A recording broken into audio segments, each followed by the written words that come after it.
C'est-à-dire le Congolais ordinaire, pour survivre au Congo, il fallait qu'il soit dans la corruption, soit qu'il reçoit la corruption ou qu'il donne la corruption.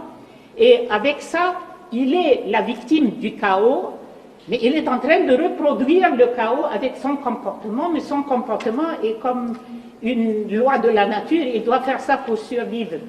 Et le chaos s'est enraciné dans le système de manière à ce qu'on puisse dire aujourd'hui que le système de reproduction du chaos, c'est devenu comme un cercle vicieux, ça se renforce de soi-même avec les rapports de force qui sont sur place et qui sont appuyés par des forces extérieures. Et ça, je suis un peu inquiète quand j'entends expliquer les programmes politiques ou ce qu'il faut faire au Congo et comment on va aboutir à réformer ou changer le système sans qu'on aborde le problème de la dépendance totale de ce qui se passe au Congo au niveau de la nomenclature. La nomenclature, c'est la classe politique qui a évolué au Congo et c'est une classe très restreinte.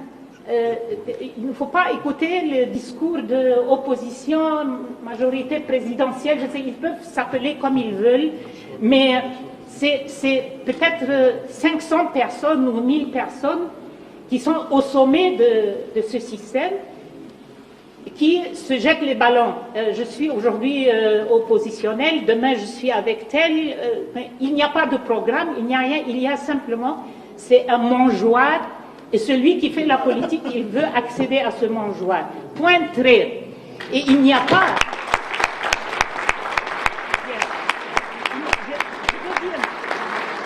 Je veux dire, il n'y a pas d'espoir que jamais... Moi, j'enseigne les sciences politiques depuis 30 ans ou quoi.